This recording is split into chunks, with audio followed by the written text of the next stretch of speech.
محترم گنرال ها، افسران و سربازان و سابقه‌داران قواهای مسلح، حاضرین گرامی، با کمال افتخار تمام خدمتچان حربی، ساختارهای نظامی و مقامات حفظ حقوق، اینچنین سابقه‌داران خدمت حربی را با افتخار روز تأسیس یابی قواهای مسلح جمهوری تاجیکستان صمیمانه تبریک میگویم.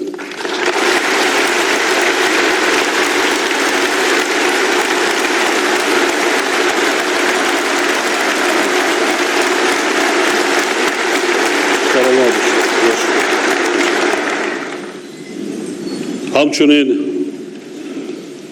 با قناعتمندی و سپاس خاطر نشان می سازم که هیئت شخصی قواهای مسلح و کارمندان مقامات حفظ حقوق در حمایه استقلال و آزادی وطن و دستاوردهای تاریخی آن، صلح و آرامی، ثبات سیاسی و وحدت ملی، بنیاد دولت دموکراتی و حقوق بنیاد و دنیوی تاجیکستان، حفظ مرز و بوم سرزمین اجدادی، تأمین امنیت دولت و آسایش جامعه سهمی بسا ارزشمند دارند.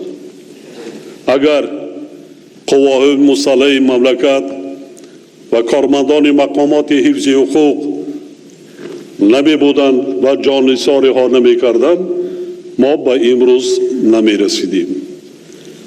ما افتخار داریم که قواهای مسلح مملکت یکی از شاه ستونهای دولت صاحب استقلال تاجیکستان به شمار می رود.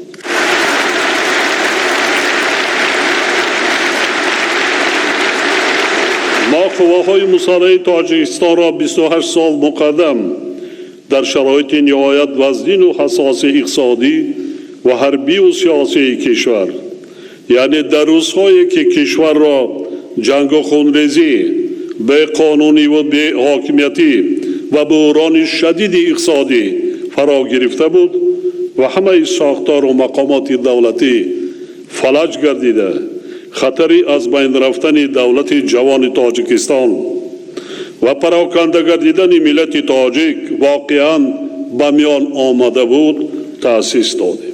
حکومت مملکت از روزهای نخستین تأسیس یابی قواهای مسلح با وجود امکانیت‌های نهایت محدود اقتصادی و مالیوی برای بنیاد انفراستراکچور نظامی، تأسیس جزء تام‌های مخصوص گردانیده شده، تأمین کردن آنها با تکنیک و تجهیزات زمانوی و فراهم آوردن شرایط ضروری برای خدمت و زندگی، تمام تدبیرها را عملی نمود و این روند را امروز نیز ادامه داده ایستاده است.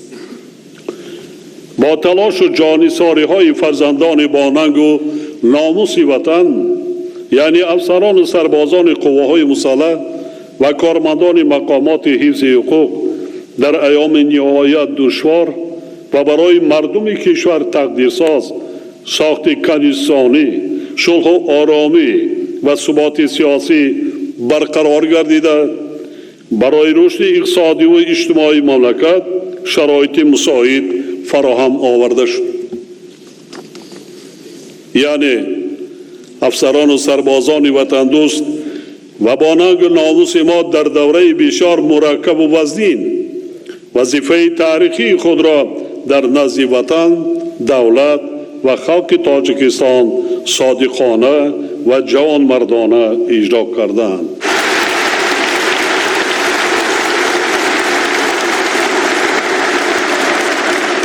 مردم شریف تاجیکستان خدمت‌های تاریخی فرزندان دلیر و شجاع خود را همیشه پاس می‌دارند و خاطره جوان مردان را که برای برقرار نمودن ساخت انسانی، پایداری صلح و ثبات، حمایه مرز و بوم وطن و حفظ زندگی آرام و آسوده ساکنان مملکت جان خود را نثار کردند، هرگز فراموش نمی کنند.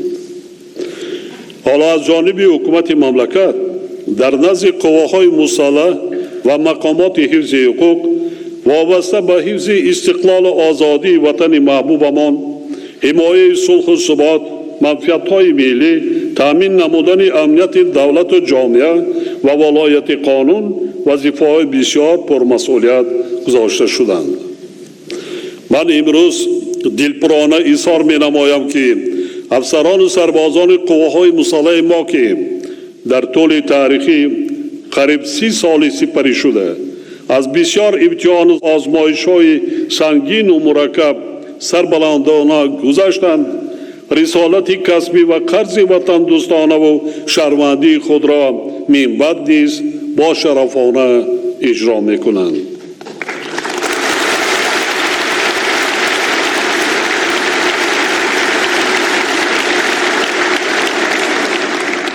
زیرا ارتش 28 سال قبل عملا در جای خالی تأسیس داده ما امروز با یک ساختار منظم و معاصر و مقتدر و با اعتماد تبدیل یافته است.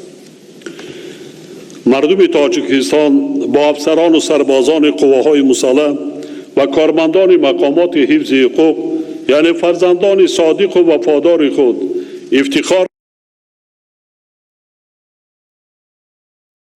کنند و اعتماد کامل دارند که خدمتجان حربی تاجیکستان صاحب اختیار در آینده نیز از عهده حمایه وطن، دولت و زندگی آسوده ساکنان کشور با سربلندی می‌برآیند. امروزها که وضع جامعه جهانی از جمله منطقه ما را تهدید و خطرهای معاصر قبل از همه تروریسم و افراطگرایی، نزاع‌های دینی و مذهبی، قاچاق مواد مخدر، سلاح، کیبرجنایت‌ها و دیگر جنایت‌های متشکل فراملی بسیار مرکب و پیچیده گردانیدند. ما باید جهتی به طلبات روز مطابق گردانیدن سطح آماده باشی جنگی قواهای مسلح همه تدبیرهای ضروری را عملی کرده با استفاده از تمام ذخیره و امکانیت‌ها اقتدار مدافعی مملکت را تقویت بخشد.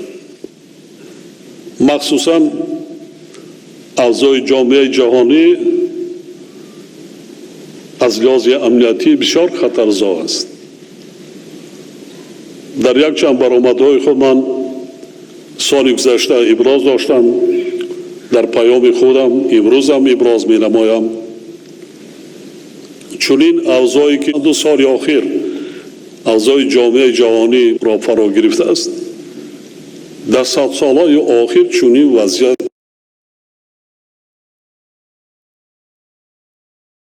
جهان بحران شدید اقتصادی و مالیوی به زمان از دوره جنگ دوم جهان هم بدتر شد و در نظر داشت این ویروس کووید 19 حتی کشورهای ابرقدرت جهان وضع اقتصادیشان به دوره از جنگ دوم جهان پستر گردید. اوضاع امنیتی بعضا منطقه‌های دنیا بسیار شدید گردیدند. ما دور نمی رویم، 1400 کیلومتر با جمهوری اسلامی افغانستان سرحد داریم. وضعیتی که امروز در سرحدات قرار دارد در 30 سال استقلالیت دولتی جمهوری تاجیکستان چنین وضعیت بار اول ما شد. بسیار حساس و مرکب است.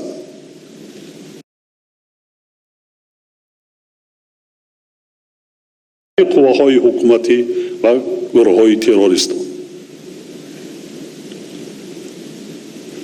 در همین وضعیت جمهوری تاجیکستان قرار دارد. این وضعیت از ما شما طلب میکند که ما باید در غفلت نمانیم.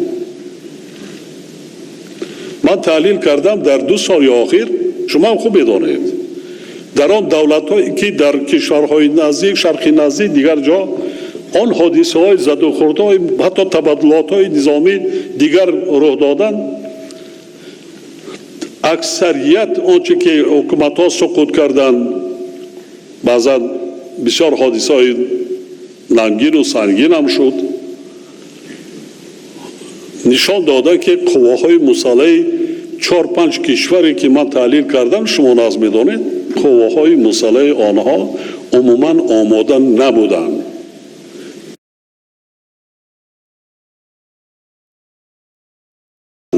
نتوانستند، کارناشایان بودند. قواهای مسلحشان آماده نبودند، برای همین شکست سقوط کردند. در مورد نزدیک کتاب ما دائما تاکید میکنیم همه اون چیزی که ما داریم، البته دولت حکومت درباره مدرنیزاسیون قوای مسلح کاربری کرده ایستاده، لیکن همه اون چیزی که ما داریم امروز آماده باشه. مس با در نظر داشت چنین وضع در پیام امساله خود رهبران وزارت و ساختارهای نظامی و مقامات حفظی حقوق را فدار نمودم که منتظم بلند برداشتن مهارت و ملکه و سطح کسبیت افسران، آماده باشی جنگی هیئت شخصی قوای مسلح در روی صداقت به وطن و خلق تاجیکستان، تربیت کردن خدمتچیان حربی مخصوصا افسران و سربازان جوان، رعایت حتمی انتظام خدمتی و طلبات آیین‌نامه‌های حربی را تامین نمود. در این روند ضرور است که به مسئله تربیت و انتخاب و جابجاگذاری کادرها اعتباری اولین درجه داده شود. این بسیار مهم است، زیرا اقتدار و قابلیت جنگی جزء طامای حربی پیش از همه از سطح کسبیت متخصصان، یعنی کادرهای نظامی، دانش و تجربه و مهارت و ملکه آنها وابسته می باشد. بینتان عراق آسیا مهمات جنگی شرایطی که ما خدمت کردیم شما میدونید در یک 10 ساله آخر چقدر تغییرات و پیشروی است. خودی همین شب روزمره چی من وضعی میگم، گرچنده که در دنیا اعلان نگشته است که جنگ سرد و یارانشوی با شتاب شروع شده است، لیکن این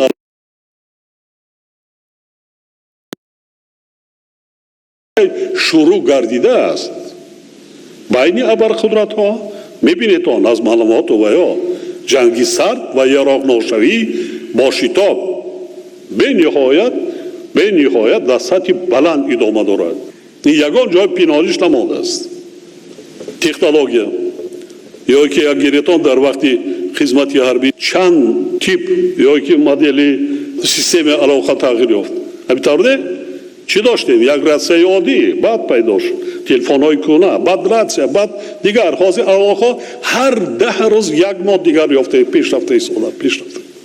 برای اداره کردن چون این سیستم را جاری کردن در سیستم قوای مسلح مملکت برای این چی در کار؟ برای متخصص یا که عراق اسلحه مهمات تازه دیگر جنگ‌های وای نمیشه دیده ای سال دنیا بوده. جنگ‌های اطلاعاتی را بینید، ضربه و جانکاهی حصارات است از عراق هسته بیشتر است. ما شما شاهد هستیم. یعنی ما کادرهای زمان نو را تیار کردن و بازآموزی کادرهای جوانان چی در بعضی دانشگاه و دانشکده‌های عالی مملکت و چی در خارج باید دقتی اولین درجه دیم و آماده نماییم. با در نظر داشت اهمیت بزرگ این مسئله ما تا امروز در داخل کشور و در بهترین مؤسسه‌های تحصیلات عالی حربی بیش از 10,000 کادرهای به طلبات زمان معاصر جوگوی نظامی را تیار کردیم. این کاری آسان نیست. بیش از 10,000. حالا باز هزارها نفر جوانان ما در مؤسسه‌های تیار کردن کادرهای حربی داخل و خارج کشور تحصیل کرده ایستاده‌اند. امروز سطح تأمینات جزء طامای قوای مسلح کشور با کادرهای اثری 93% را تشکیل می‌دهد. این بد نیست. حالا هم امکانیت‌ها و ذخیره‌های استفاده نشده را ما باید استفاده بریم. گپ در شماره نیست، صفت. ما ببینیم بعضا کشورها در رفتن نه اونقدر متخصصای ورزیده گشته آمده ایستادن تجربه آموزی را کنیم با دیگر کشورهای پیشرفته همکاری داریم، شبنامه‌های دو جانبه داریم. ما دائما در آموزش قرار داشتنمان در کار. در روزهای سخت و وزمین هم سابقه داران قوای مسلح در اینجا حضور دارند، هم رهبریت وزارت دارای قوای مسلح و حفظ حقوق حضور دارند. بعض خطاگی‌هایی بودند که از سطح کسبیتی پستی متخصصان ما تلفات‌های زیاد می‌دیدیم. در جریان آماده کردن و جابجاگذاری کادرها، رهبران مؤسسه‌های تعلیمی، ساختارهای نظامی و مقامات حفظ حقوق وظیفه دارند که با آب و تاب جسمانی و معنوی، سطح دانش و جهانبینی، زباندانی، حس وطندوستی، آداب معاشرت و دیگر صفت‌های شخصی و اخلاقی کادرهای آینده دقت جدی دهند. زباندانی، زبان‌های هم پیش از زبان مادری، زبان‌های خارجی. امروز ما قریب با صدها کشورهای دنیا همکاری‌های نظامی داریم. در مشق‌های مشترک اشتراک می‌ورزیم. با کشورهای خارجی شرطنامه‌های نظامی و امضا رسانی همکاری‌ها داریم. اگر زبان را ندانیم چگونه معاشرت می‌کنیم؟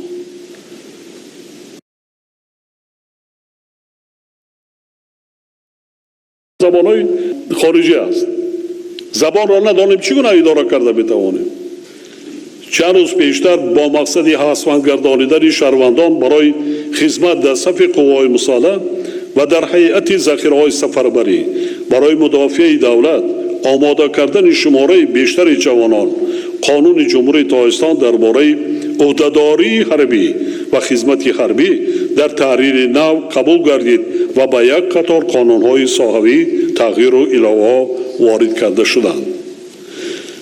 جاری گردیدن نمود نوی خدمت حربی در هیئت ذخیره‌های دعوتی سفربری در نوبت اول برای به شهروندان سین دعوت آموزانیدن اساسهای عمومی خدمت حربی و با هیئت ذخیره‌های سفربری وارد کردن آنها روانه شده است. برای چی است؟ دشمنان ملت تاجیک چگونه سالهای 90 جنگ تحمیلی شهروندی را به سر مردم ما بار کردند، حالا هم شب و روز مبلغ‌های زیاد روانه کرده ایستادند، تبلیغات برده ایستادند، تروریستان را آماده کرده ایستادند که اوضاع جامعه تاجیکستان را نارام سازند. چنانه که آخران مراتب 2015 خب در یاد دارید استراتژی سال 90 تاکتیکا دیگر شدگی است. اما باید شور بدن آماده کن. خطری اساسی امروز و آینده تاجیکستان نسبت به امنیت تاجیکستان، امنیت آسیای مرکزی، این باز هم پیش دوادن پنگشتنی انا همون حزب و حرکت‌های رادیکالی تروریستی است، رادیکالی دینی تروریستی است. زوران با سر مردم ما میخواهند که فرهنگ بیگانه خود را بار کنند. هدفها دیگر نشدند، تغییر نیافتند. پس 30 سال برای این ما باید آماده باشیم، همه طرف آماده باشیم. از این رو وزارت مدافع، رئیسان ولایت‌ها و شهر و نواحی‌ها یک جای با دیگر ساختار و مقامات دولتی که مسئول تطبیق قانون ذکر شده می باشند وظیفه‌دار کرده می شوند که جهت تشکیل با صفت معرکه دعوت شهروندان و خدمت حربی و جلب جوانان برای خدمت در صف‌های ارتش ملی تدبیرهای ضروری را عملی نمود.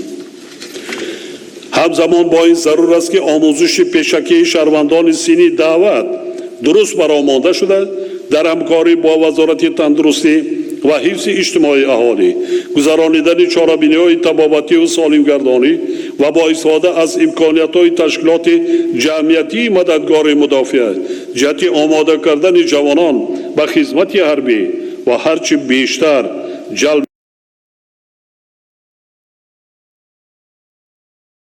آنها به نمودهای ورزش حربی و عملی و آموختن اختصاص‌های با قیدگیری حربی چاره‌جویی کرده شد. همچنین ضرور است که با کارهای تربیوی در بین نوسکران، همچنین آموزش تاریخی باستانی خلق تاجیک، زبان مادری و فرهنگ ملی نیز توجهی اولین درجه داده شود. من دائما تاکید می‌کنم چه در جلسه‌های حکومتی مملکت، چه جلسه‌های شورای امنیت و جمعیت‌هایی که دایر به همین موضوع. خب سربازانی که نو دعوت کرده میشم. دوستان عزیز، همه ما شما باید اندیشه کنیم. ما شما و جماعت‌هایی که دایر به همین موضوع تربیه خواب سربازانی که نو دعوت کرده میشم. دوستان عزیز، همه ما شما باید اندیشه کنیم. ما شما زن و فرزند داریم. هم خیلی فرزند داریم یا فرزنددار میشویم، اویلادار میشویم. آرزوی پدر و مادر چی است؟ فرزند را کلام کرده به وی رسانیدن، خوشبختی فرزند را نصیب گردانیدنش، فرزند را دایم صحت سالم دیدنش، داغی فرزند را.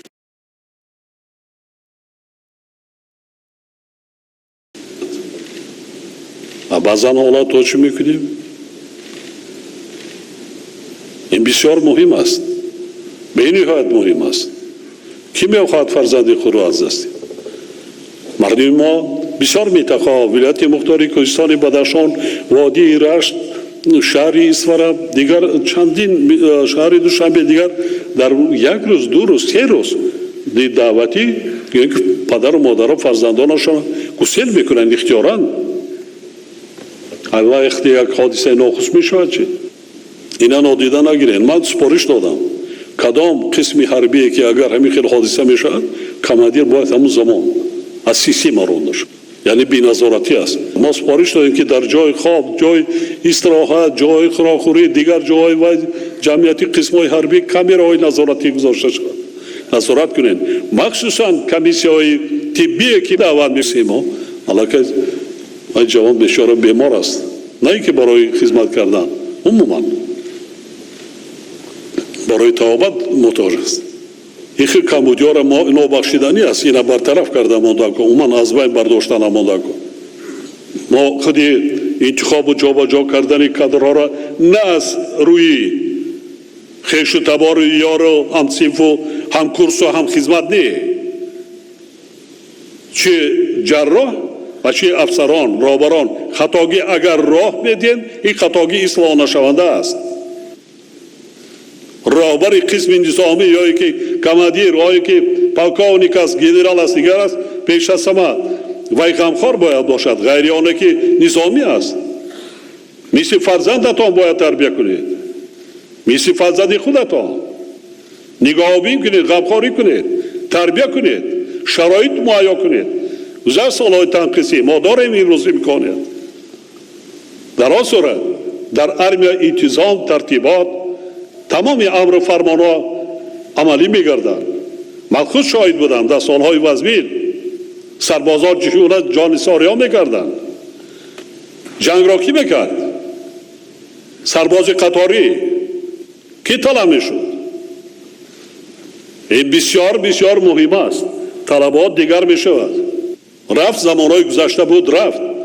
من شما را نمیدونم، برادری من هم در زمان شوروی در وقت خدمت 3 سال خدمت کردن، کشتنش در سرحدوان بودن، در سرحد پاش لواف امروزه حدود اوکراین. من دیدم چگونه مادر، پدر چگونه عذاب میکشند، یا آیلهش در خانه. فکر کنید یک حادثه می شود، فکر کنید خودتان در جای پدر و مادری که همین حادثه رو داده است در جای همون گذارید. فکر کنید که وای فرزند شما است، چیکار میکنید شما؟ در بسیار حالتها کمون از جانب کماندیران قسم‌های حربی خود نظری است، بی‌پروایی است، دست به کروپسیا زدن است. با دیگر حادثه‌های دیگر هم است. اینا رو شکل کردن نکن.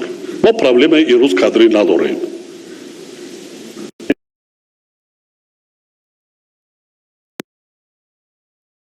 ما آماده کرده ایستادیم، باز آماده میکنیم، باز آموزی هم میکنیم. من افتخار میکنم اشتند در اینجا گنرالات، سابق وتران‌ها. من در جای خشک و خالی ارتش قوای مسلح من تأسیس دادم. مثل فرزند خودم من شما را، هر کدام شما را دوست می‌دارم. یک حادثه میشد شب روز خوابم نمیبرد. هر یک افسر من در پیش خودم نبود، از خارجه دعوت کردیم. امروز شکرانه که ما داریم زیاد و برزیاد، هم گنرال داریم، هم افسرهای که عادت روبای دیگر سعاده داریم. قریب تمامی سعاده متخصص هستند. متخصص گرچند یکی در سالهای اول غیر متخصصان کسبی را آوری میکردند، ساختارهای قدرتی و امنیتی و دیگر.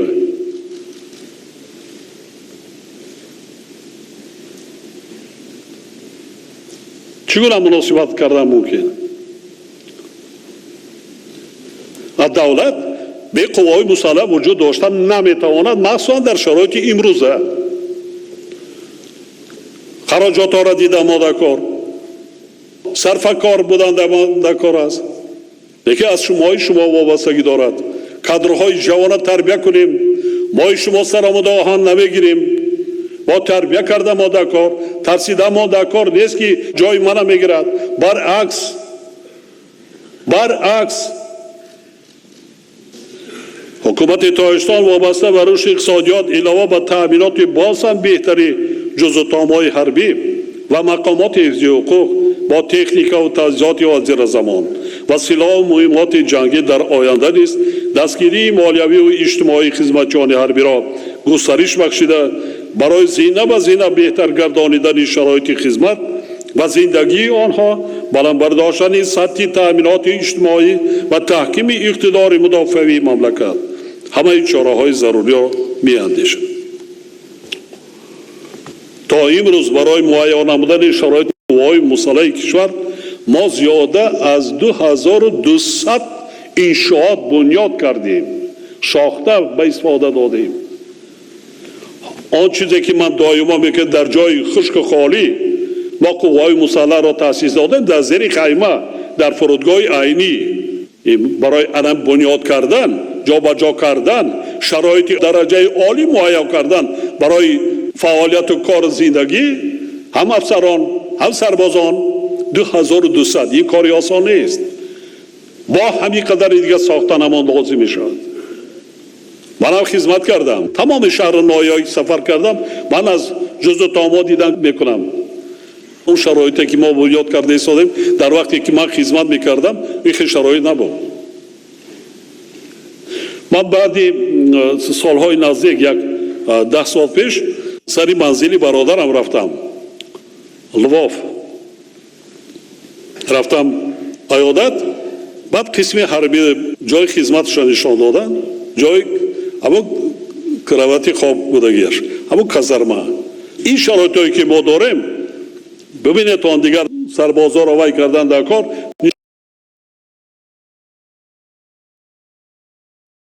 چون یکی خدمت کرده ایستادن زندگی میکنن چه شرایط دارن. این خیلی شرایط نیست.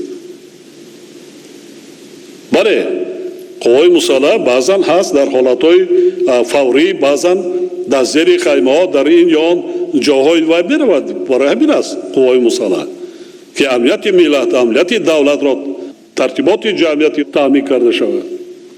رابطه دولت و حکومت خدمت صادقانه خدمتچیان حربی را همیشه قدرشناسی میکنند. تا امروز صدها نفر نظامیان فرزندان با ننگ و ناموس وطن با مکافات‌های دولتی و رتبه‌های عالی حربی سرفراز گردانیده شدند و ما این اقدام را در آینده نیز ادامه میدیم و مخصوصا که امسال 30 سالگی استقلالیت دولتی جمهوری تاجیکستان است.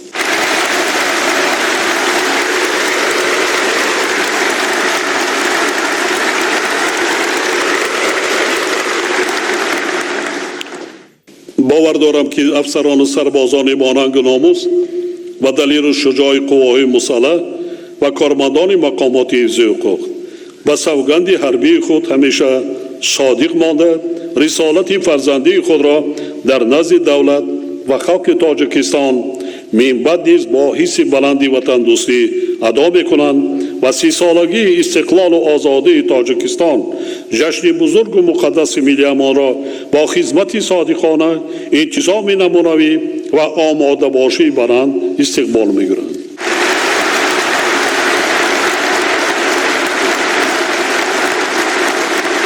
تاریخی قریب 30 ساله نشان داد هر حادثه ها بودند. دائما تاکیدتان میکنم از زیاد فراموش نکنید. در کدام حالت وضعی که دچار نگردید در زندگی، در خدمت، هیچگاه نسبت به دولت و ملت خود، وطن خود خیانت نکنید. در هیچ حالت خیانت نکنید. روزتان میگذرد. شکر از آن کنیم که ما شما تاجیکان وطن داریم، دولت داریم. ملت های هستند که 40-50 میلیون هستند، 40-50 سالشین مبارزه میبرند، میلیون ها نفر هلاک گشتند، نمیتوانند دولت خود را تأسیس کنند. ما شما نیز برابر کشورهای ابرقدرت اعضای سازمان های با نفوذ بین المللی هستیم و یک آواز داریم. برای دولت را بنیاد کردن، ساختن و قدر کشورهای متمدن برابر کردن 100 ساله ها لازم می شود. برای عملی شدن این مقصد نیک پیش از همه تامین امنیت دولت و ملت ضرور است. صلح و ثبات کامل ضرور است. این را کی می تامین میکند؟ این را قوای مسلح مملکت و کارمندان قوات حفظی حقوق کشور. صادق باشید. وطن ما را دوست داریم، صدقاً دوست داریم. وطن دوست باشیم. حس بلندی وطن پرستی داشته باشیم. تاجیکستان تنها وطن یک رهبر دولت نیست. فکر آینده فرزندان نکنیم، نبیرگان نکنیم، نسل های آینده را کنیم. کوشش و غیرت کنیم، زحمت کشیم و نسل های آینده یک ملک آباد و پیشرفته و میراث گذاریم. بار دیگر تمام هیئت شخصی قوای مسلح، کارمندان مقامات حفظی حقوق و سابقه داران خدمت حربی را به افتخار سالگرد 28 تأسیس یابی قوای مسلح کشور صمیمانه تبریک گفته با همه شما سلامتی و در جاده حفظ وطن عزیزمان تأمین امنیت دولت و جامعه، زندگی آرام و آسوده مردم تاجیکستان، روحی قوی، اراده متین و برار و کامیابی ها آرزو می نمایم. جشن مبارک باشد حامیان دلیر و شجاع وطن.